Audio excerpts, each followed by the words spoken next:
Welcome to In the Zone. On a very cold Thursday evening, very cold. The temperature says that it's -2.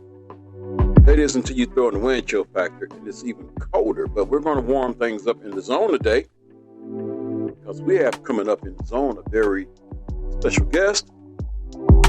Wichita Eagle beat writer, follows Wichita State Shocker basketball. Someone you know, some that I will introduce to some and present to others, because some of y'all know him.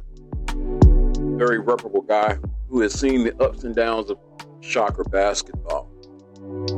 This gentleman I'm talking about is none other than Taylor Eldridge, and we're going to get him on the line here just as soon as possible.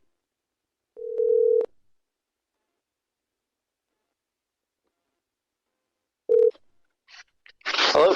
Yes, sir. And I want to welcome in the zone a Wichita legend in his own right, I would like to say, one who has covered Wichita State Shocker basketball. He's been a beat writer for the Wichita Eagle for, he'll have to tell you how many years. I just know I read his columns.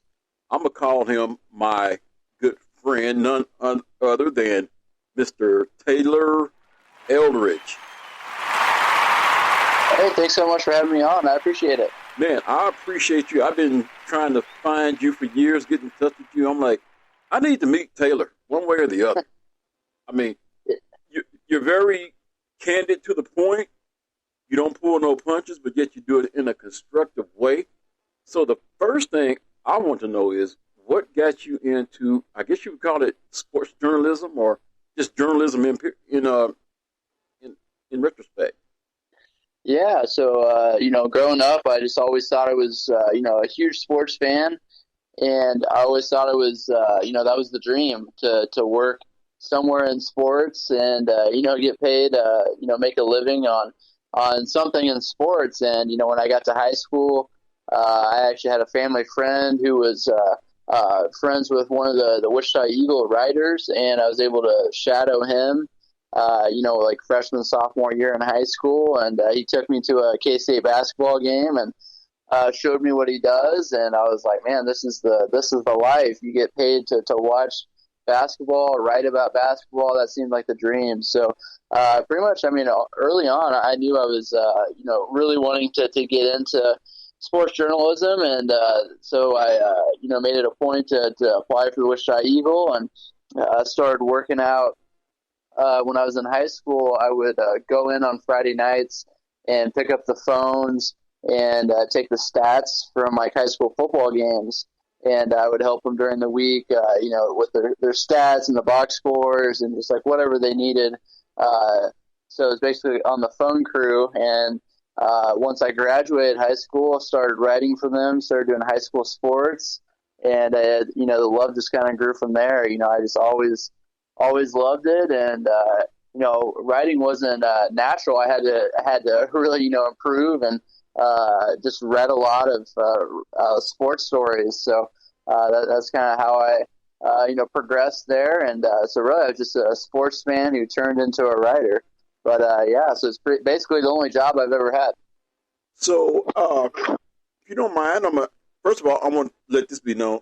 You are the first interview on my In the Zone podcast, so definitely have to give it up for that one right there. So you're the first to do an interview in this particular podcast platform, because I have several. So you're the first, the inaugural interview. So what high school did you go to where this bug actually hit you? Yeah, well, I appreciate you having me on and thinking of me. So that's an honor. But so I grew up in Wichita. Went to Goddard High School. Graduated in 2007. Okay, so Goddard High School, and we know Goddard now is we call it the annual cat fight or the battle for 54 now. So you cut your teeth in Goddard, made your journey just up the road a few minutes to Wichita. So what are some of the things that you have seen in your lifetime now as a beat writer, and how did you get to where you're at today? Yeah, so I started out on the phone crew and then worked my way up as basically a correspondent, which was it's basically part time. They used me whenever they needed me for like a high school football or basketball game, soccer, something like that. So I did that for many years. I think 7, 8 years. Well until after I graduated college, and then just kind of right place at the right time, where a couple of the writers at the Wichita Eagle moved on, and Joanna Chadwick, who's Yeah, legend in her own right, yeah. did it for many years, a high school beat. She stepped down to focus on her family, and she got a great job out. She's still at Derby teaching journalism, and she's kind of the goat. I mean, I came up under her and learned so much from her, and so when she stepped down, the Eagle hired me to replace her in 2016, and that was kind of the dream job. And then I did that for about a year and a half, and then Wichita State, Paul Solentrop, another Yeah. goat. Yeah, I mean, I grew up reading him, and was lucky enough to work with him for a couple of years. He moved to Wichita State, and so about a year and a half after doing the high schools, I got the opportunity to do Wichita State, and I'm a huge basketball fan, so that was an even bigger dream job. So the chance to work for the Eagle and be able to travel, wherever the team plays, get a chance to write about, a high level basketball team. It's just been so cool. So I just kind of steadily, worked my way up, and it took a lot of time. I wasn't hired until I was 27, so it was 5, 6 years after college. So I had to really kind of grind and keep that faith, and just work hard and have faith that it was going to be rewarded, and I've it's paid off. So this is my 6th year doing Wichita State basketball, and I absolutely love it. I love the travel, love covering the basketball team, and just love breaking down hoops. And I know you've seen a lot covering Wichita State basketball, but since you mentioned some key names in Wichita Eagle journalism, some GOATs, as we would like to say, some of the greatest of all times, I'm going to play word association real quick. So when I throw the name of a person out, give me one word that you say describe them. Joanna Chadwick. Yeah, this is a good game. I would say uh, just relentless would be a good way to describe her. She was just everywhere. When she covered high school sports, she did it as a one person show, and got the job done. Like you said, I mean, she's the goat. I mean, I grew up reading her, and was lucky enough to work under her for many years. So I would describe her as just relentless. Okay. Since you mentioned this other name, Paul Sulentrop. Paul Solentrop, he would be. I would describe him as, man, like succinct. Like his reporting was always so clear. He found ways to explain complicated things in short, clear, concise, messages. And I always enjoyed his style. Reading, and just the way that he was able to tell stories. Yeah, concise, succinct. One of those words would be a good way to wrap him up. All right, I'm going to give you one last name, and then we're going to shift things around because I know everybody knows this guy. I'm going to say his name, Bob Lutz. Bob Lutz. Yeah, he would be entertaining. I think whether you love him or hate him, he always found a way to, entertain, Wichita sports, and just a legend in Wichita sports media. I mean, I was so lucky to come up, in my opinion, when the Wichita Eagle sports section was at its best. I know it had, some great days in the 90s too, but 80s and 90s. But, when I came up in the 2000s, 2010s, when we had, Bob Lutz, Paul Solentrop, Joanna Chadwick, Kirk Seminoff, Tom Seals, Jeff Lutz, just a lot of big names in media, all at the paper at the same time. Tony Adame was another great writer. So, yeah, I was so lucky to come up in an era like that. But yeah, Bob, I'd have to go with entertaining for him. Absolutely. I've even had a chance to tell Bob this person. I'm like, Bob, I'll have to call you the Rush Limbaugh of Wichita sports. So Yeah. that's my claim to fame of what I tagged him as the Rush Limbaugh of sports. So you've covered Wichita State basketball. You've seen a lot. You've seen the peaks, the valleys, the highs, the lows. But in the midst of the highs, was there any gray areas that you might have seen? I mean, Yeah, I mean, it was just, I think back, I took over basically towards the tail end of the Marshall era, right after they had that string of unbelievable success. And, it's kind of funny that, I think they went to the NCAA tournament and won for like 6 or 7 straight years before I took the job. And then since I took the job, they have not won a game in the NCAA tournament. So I've kind of been the bad luck there. But, the Marshall era was, I didn't get to see it at the peak, when they're going 35-0 and making it to the Final Four. I came in right when they transitioned to the American Athletic Conference that first year. They obviously had super high expectations. They were a top 10 team. They thought they could make it to the Final Four, and then they get bounced in the first round against Marshall. And it was pretty, and then the years since, it was definitely up and down. They had so much talent, but obviously that was when the transfer portal started popping off, and they lost a lot of talent. And then obviously COVID happens, and then the investigation happens, and Marshall is they reached that agreement for him to step down. So it was just a whirlwind of stuff, in that 2020 era, because and then Isaac Brown takes over, and then they have the crazy championship run during the COVID season. So it's been wildly entertaining, but it's been a lot of ups, a lot of downs, and these 6 years of in the American have definitely no shortage of drama, I would say. Absolutely. And you were one of the ones, you had the chance to be in the media rooms after the game with Marshall, also with Isaac Brown now. What's the difference between the two? Now, I remember, I don't know if you want to remember this one, but there was a question I believe you had asked, and I think Coach Marshall asked you, how long had you been covering Wichita State sports? And then I think before you could answer, or you gave an answer, he said, well, isn't that something that you should know? What are coaches in general? I know just the two we have isn't a voice for all of them, but just from what you know from dealing with coaches, what is the general consensus like in the media room after a basketball game with coaches, win or lose? Yeah, I guess to answer the first part, kind of comparing the two.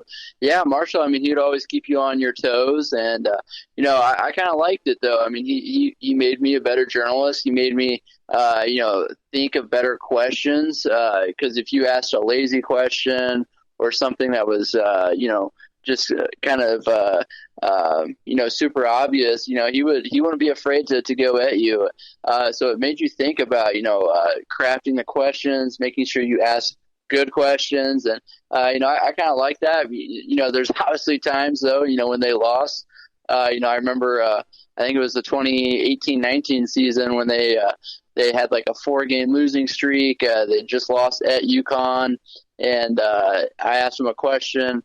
Forgot what it was, but it was a question I knew the answer to, but like you have to ask him just to get his take on it, and he kind of bit my head off there, and that was definitely it was slightly embarrassing. UConn media was they have 20 or so people there, and he was just pretty angry after the game, but I always appreciated that because I think he kind of gave me a hard time because, behind the scenes, I think he did respect me, because he knew that I put in the time, that I put in, a lot of hours watching the game and trying to understand it.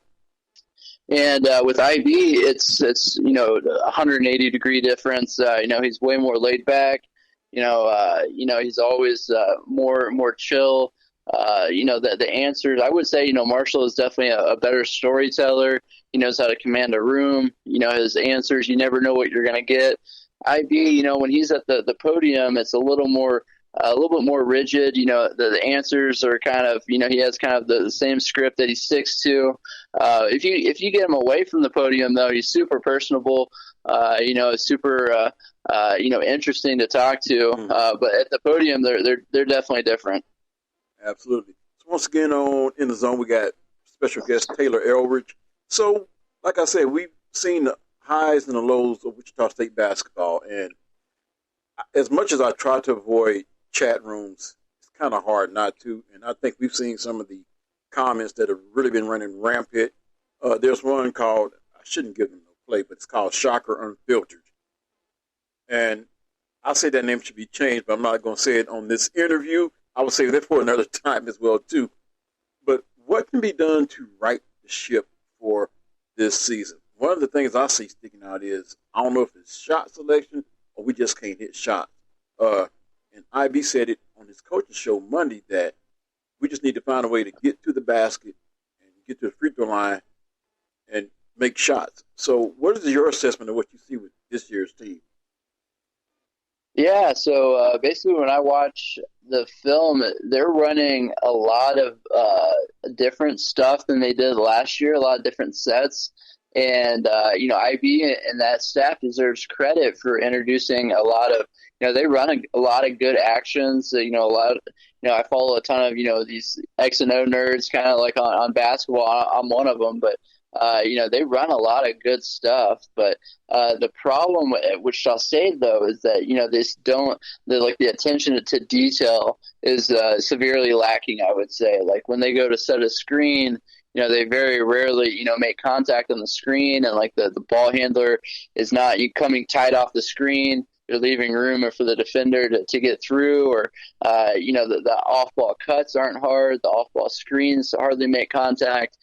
So they're just not doing a lot of the stuff that forces a defense to bend.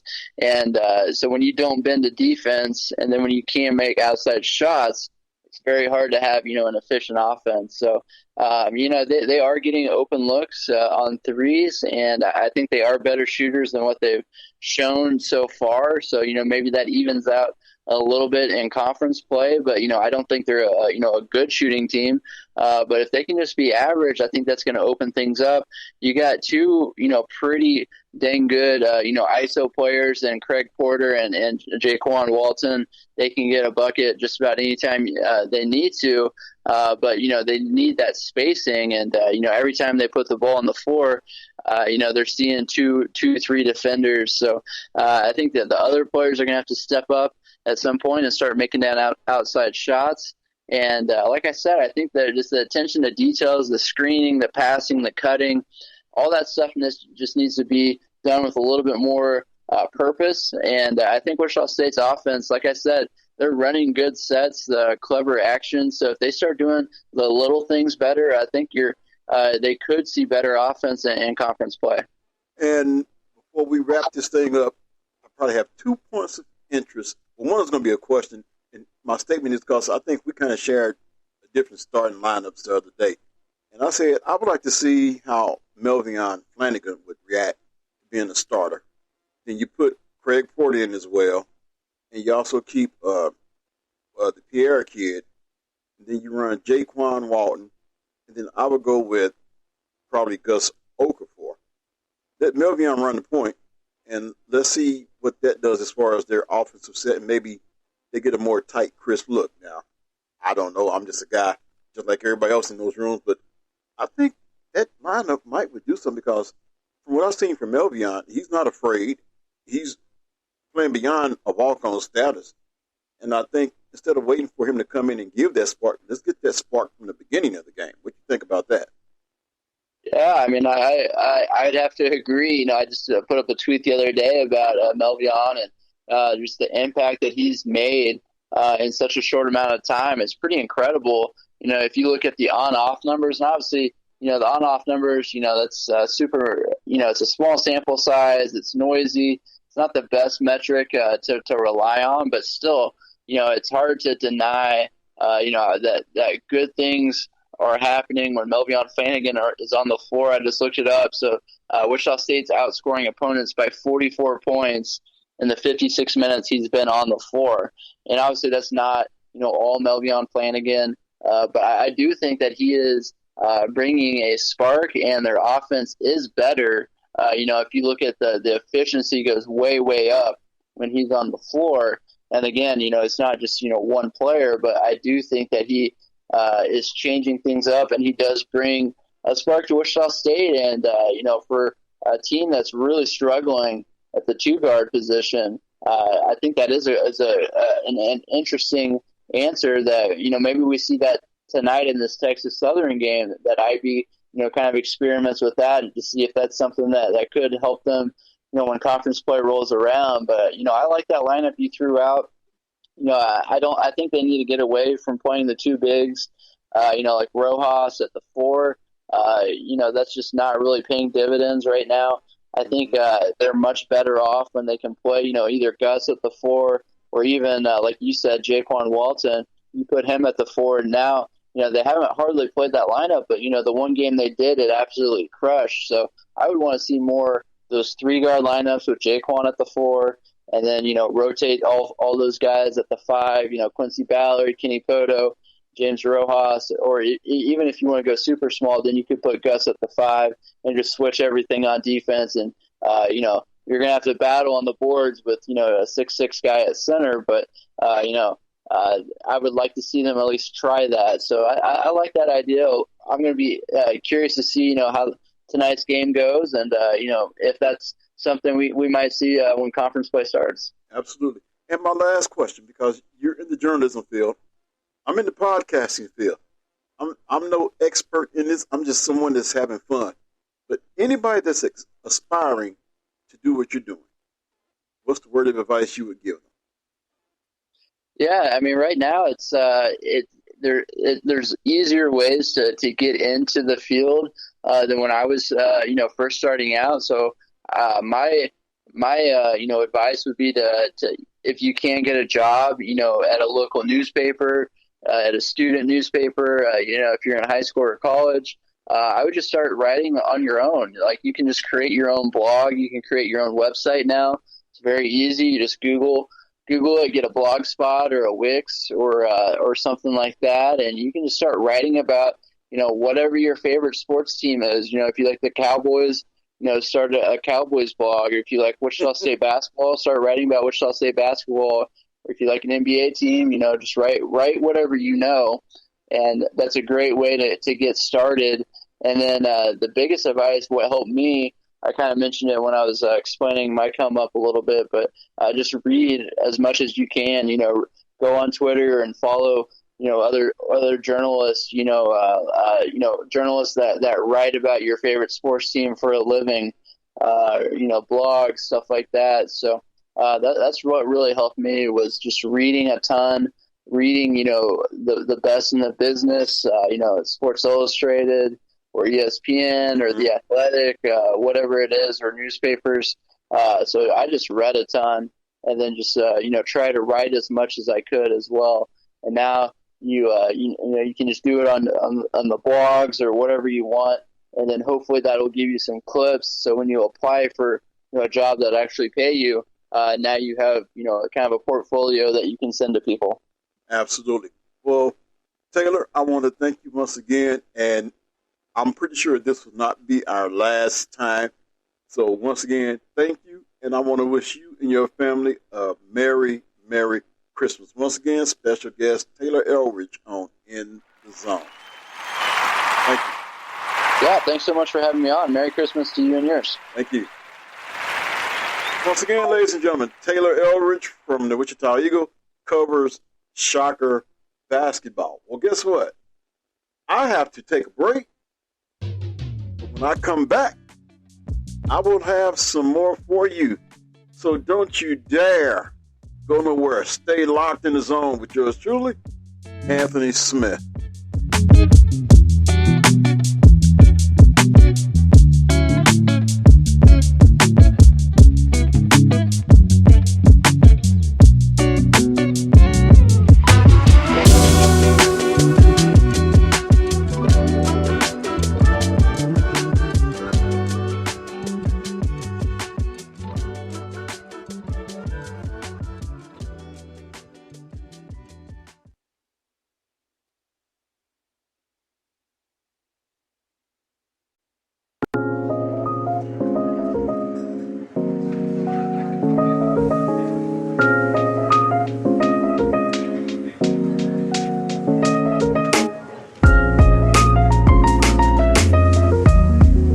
Welcome back. In the zone, yours truly, Anthony Smith.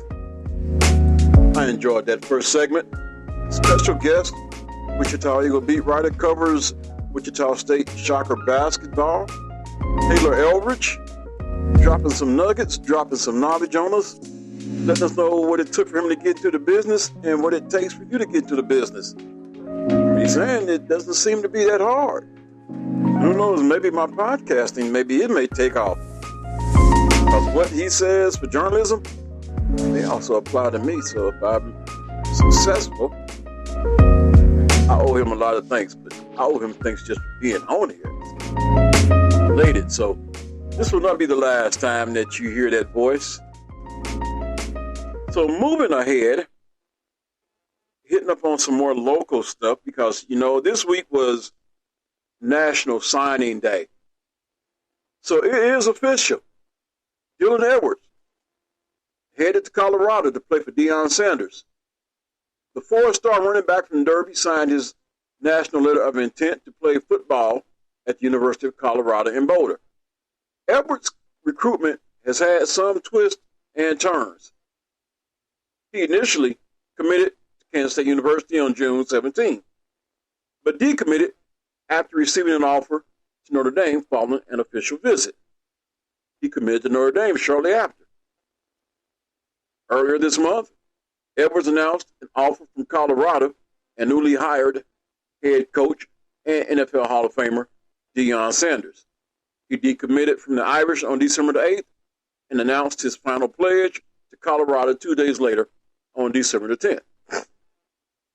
Edwards is rated a 5.9 four-star recruit in the 2023 class, the number one player in the state of Kansas and number 133 in the entire nation, according to Rivals. As a senior, he rushed for 1,764 yards and found the end zone 33 times. He helped lead Derby to the sub-state round of the Kansas playoffs, where they lost to Manhattan. Edwards will be enrolling early in Boulder to go through spring practice with the team. Colorado's recruiting class is ranked 50th in the nation, according to Rivals. So Dylan Edwards off to Boulder, Colorado to be a Buffalo. And more news, sticking here on the local scene. Mays High School QB recruit Avery Johnson makes it official, signs with K-State football. Purple-clad family once again surrounded him. Mays High School quarterback Avery Johnson made it official on Wednesday morning. He's a Wildcat. Johnson signed his national letter of intent to start his college football career at K-State, where the four-star quarterback prospect is arguably the highest profile player in Chris Klieman's 2023 Kansas State recruiting class. The Wildcats are coming off a Big 12 championship and are set to play Alabama in the Sugar Bowl on New Year's Eve.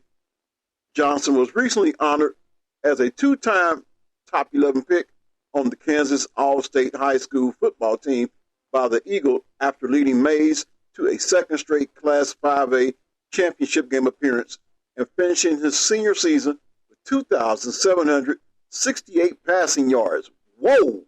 Let me say that one more time. 2,768 passing yards, 817 rushing yards, and 44 total touchdowns. In essence, over 3,000 yards of total offense. That's a lot to replace for the following season.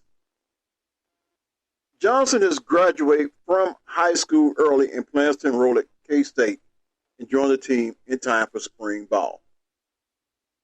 Before he heads off to Manhattan, however, Johnson is playing in 2 high school all-star games. He already produced a highlight reel play in his first appearance, scoring a dazzling 40-yard rushing touchdown to lead his team to a victory in the U.S. Army All-America Bowl this past weekend in Frisco, Texas. So congratulations to 2 high-profile Kansas players from around the suburb areas one from Mays, one from Derby, going on to pursue their dreams at a higher level.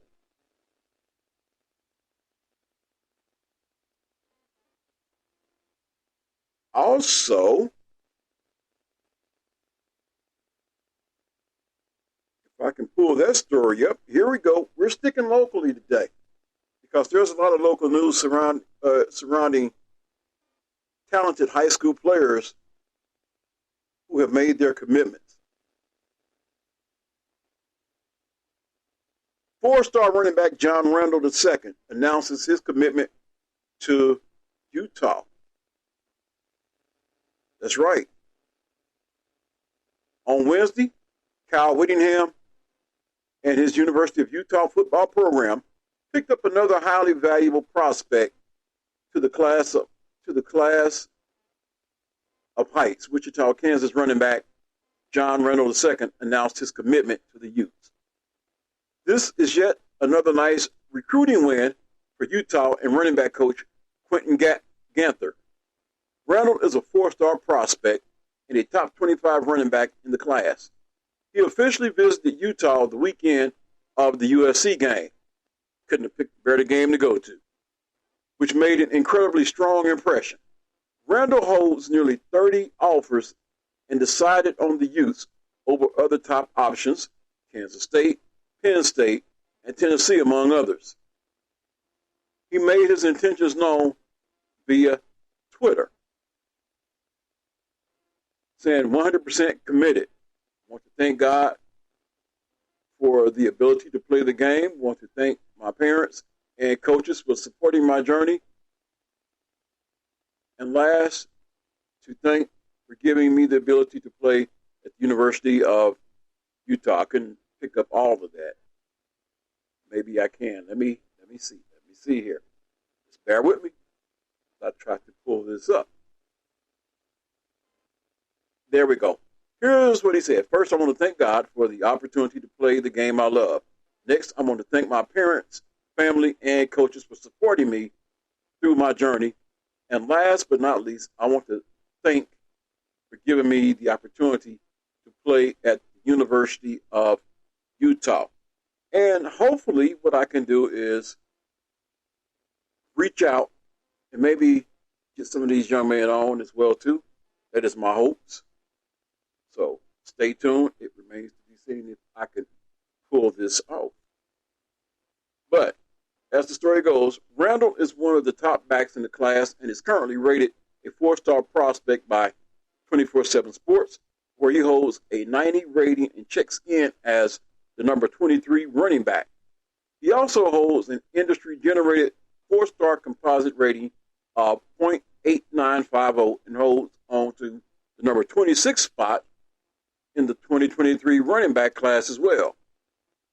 Through 33 career games in his high school career, spanning the last 3 years, Randle has totaled 4,039 yards and 49 touchdowns on 403 carries. That's given him averages of 10 yards per carry and 122.4 yards per game. Checking in at 6 foot and 180 pounds, Randle has a promising frame that appears capable of handling more mass while remaining an explosive athlete. He plays the position with tremendous acceleration and speed, thanks in large part to his participation in track. Randle shows good vision at the line of scrimmage and in the open field. He combines that vision with the ability to change directions and exploit openings. He has the balance to be nimble through traffic and the speed to open up the throttle once he gets to the open field. Randle is the third running back commit, 23rd overall, and the 12th offensive prospect in the class. He joins Mack Howard, running backs. He joins quarterback Mack Howard, running backs Dejon Stanley and Michael Mitchell, receivers Carlos Wilson, Kanoa Carvalho,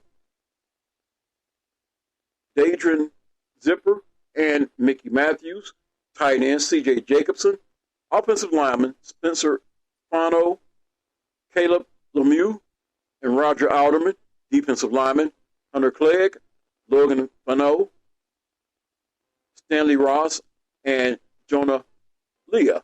Linebackers, Levani Demooney Owen. Levani Demooney, Owen Chambliss, and Matiki Helu. Safety, linebacker, Jonathan Hall. Safety, Brock Fonamanoa, as well as cornerbacks Smith, Snowden, and C.J. Locker. So once again, we want to wish all these area players who have signed their national letters of intent to pursue their careers at a higher level. So what I'm going to do now is I'm going to take a break, and when I come back, I will have some, I guess you can call it a bittersweet NFL moment as another legend has passed away. So stay right here in the zone. I will be back with some more.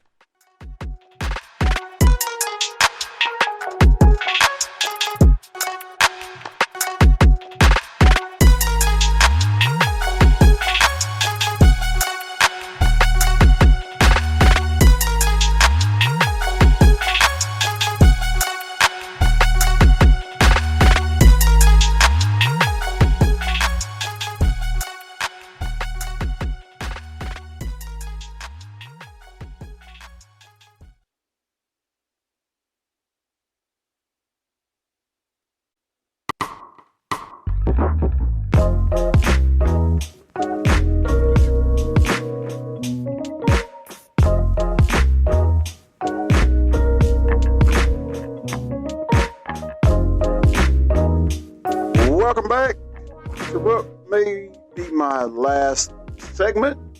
Most likely it will be. Married man. Wife says she has dinner.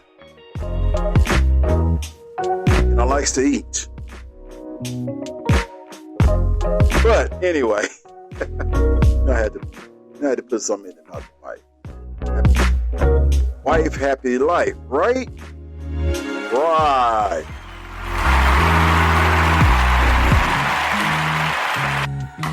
Anyway, this last segment basically is honoring the memory of those who have passed on, and we have had 2 deaths to former NFL players.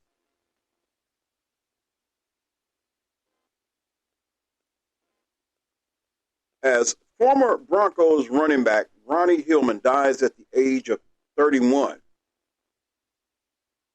Running back Ronnie Hillman, who was part of the Denver Broncos team that won Super Bowl 50, has died, his family said in a statement. He was 31. Hillman's family posted on his Instagram account Wednesday that he was diagnosed in August with a rare form of kidney cancer called renal medullary, and whatever the other long words are that I'm not going to try to butcher on here, and was under hospice care. The family wrote hours later that he died surrounded by family and close friends. The Broncos expressed their condolences on social media Thursday morning. After a standout career at San Diego State, Hillman was picked by the Denver Broncos in the 3rd round of the 2012 draft. He ran for 1,976 yards, 12 touchdowns over his 56-game career, which included stints with the Minnesota Vikings and the Chargers while they were in San Diego. Hillman led the Broncos in rushing with 863 yards during the 2015 regular season. It was a season that culminated with the Broncos beating Cam Newton and Carolina Panthers 24-10 in Super Bowl 50 at Levi's Stadium in Santa Clara, California. Hillman had 5 carries for no yards in the game. In their statement, the Broncos described Hillman as soft-spoken, with a warm smile and quiet intensity. They added, he grew into a dynamic player and well-respected teammate. Hillman rushed for 3,243 yards and 36 TDs in 2 seasons at San Diego State. Our deepest condolences go out to Ronnie's family. Although I only got to coach him 1 season, I'll remember him as a great teammate and hard worker, San Diego State coach Brady Hope said in a statement. Ronnie always came to practice with a smile on his face, and his passion for the game was contagious. He'll always be an Aztec for life. Added athletic director John David Wicker, Ronnie helped resurrect San Diego State football in his 2 seasons in 2010 and 2011, and has recently been around the program offering wisdom and insight. Hillman's family explained in its initial post that this form of cancer affects young African Americans with sickle cell trait. Unfortunately, treatment has not been successful. Hours later, the family posted that he quietly and peacefully transitioned today in the company of his family and close friends. So, condolences go out to the Ronnie Hillman family as well. Which now leads me to some more sad breaking news, as we also learned of the passing of NFL legend Frank Harris, who died at the age of 72 years old. Pittsburgh Steelers are mourning the loss of a legend as Hall of Fame running back Franco Harris has died. Harris's son Dick told the Associated Press that Franco died early Wednesday morning. No cause of death was given. Harris's death comes just days before the Steelers were planning to retire his number 32 jersey during their game against the Las Vegas Raiders on Saturday night. Best known for the role he played in the Immaculate Reception, Harris helped the Steelers win 4 Super Bowls in the 1970s. The Steelers were trailing 7-6 in their 1972 playoff game against Oakland and facing 4th and 10 from their own 40 with just 22 seconds remaining. Terry Bradshaw threw a desperation pass that deflected into the air when 2 Steelers players collided. Harris caught the ball just before it hit the turf and ran 45 yards for the game-winning touchdown. The win was Pittsburgh's first ever postseason victory. Harris rushed for 12,120 yards during his 13 NFL seasons, 12 of which were spent with the Steelers. He made the Pro Bowl 9 times and was named MVP of Super Bowl. Harris rushed for a total of 354 yards in his 4 Super Bowl appearances, which remains an NFL record. He was inducted into the Pro Football Hall of Fame in 1990.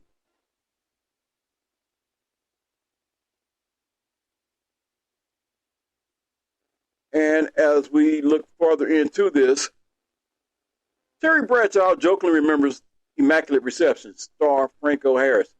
He had the worst hands. Franco Harris is an NFL Hall of Famer thanks to the immaculate 12 years he put together with the Pittsburgh Steelers from 1972 to 1983. He boasted 9 Pro Bowl appearances, 4 Super Bowl rings, and 1 Super Bowl MVP honor by the time all was said and done. But he's perhaps best known for his game-winning catch in the 1972 AFC Divisional Playoffs. He led the Steelers to a 13-7 win over the Oakland Raiders thanks to his catch, which has been fondly known as the Immaculate Reception. Last chance for the Steelers. Bradshaw trying to get away. And his pass is broken up by Tatum. Tipped off. Franco Harris has it. And he's over. Franco Harris grabbed the ball on the deflection. 5 seconds to go. He grabbed it with 5 seconds to go and scored. Let's watch this again. 1,000,000 to 1 odds on this one. Ricochet out there off of Jack Tatum and into the man of the year, Franco Harris's hands. Here's the miracle of all miracles. From out of nowhere came Franco Harris, riding a white stallion, heading up Franco's Italian army, and galloping off into the sunset. So yes, that was that moment right there, the Immaculate Reception as it has been tabbed in 1972 against Oakland Raiders. Harris tragically passed away on Wednesday at the age of 72, just a few days before the 50th anniversary of his legendary catch. The quarterback who threw him the ball, another legend, was Terry Bradshaw. He may be known more by the younger generation of football fans as the goofy guy on the pregame shows, but Bradshaw was a Hall of Famer in his own right. Speaking with Jimmy Watson of the Shreveport Times about the death of Harris, Bradshaw actually revealed that the two had recently seen each other and goofed around together on a commercial shoot.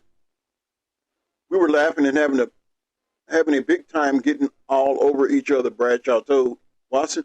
I was telling him he never could block and that he had the worst hands in the business. But Franco Harris was truly a great guy, always positive, always with a smile on his face. Harris's beautiful and clutch catch against the Raiders back in 1972 would like to have a word with Bradshaw. Hands that could make that catch in that moment have no business being called the worst in the business, even jokingly. Harris rushed for 12,120 yards and 91 touchdowns in his career. All about 170 of those yards came with the Steelers, thanks to one end-of-career stop with the Seattle Seahawks. Again, flying in the face of Bradshaw's joke, Harris caught 307 passes for 2,287 yards and 9 touchdowns in his legendary career. Well, I guess you can't say he has the worst hands because he caught 307 passes, 2,287 yards. I'm a Dallas Cowboy fan, but respect is always due to greatness. I want to say, Franco Harris, rest in peace. Well, it's time for me to step out of the zone. If I don't have another show on between now and Christmas Day, I want to say to each and every one of y'all that hear this podcast, have a very Merry Christmas. If I don't do another one before December 25th, I'll be back with you guys next week. But enjoy your Christmas time with your families, friends, loved ones. Remember the reason for the season. Yes, I have to come back down to my roots. Remember this. Jesus is the reason for the season. But above all, be safe, be blessed, be merry, and always stay in the zone. This is yours truly, Anthony Smith, and I am out of here. Merry Christmas.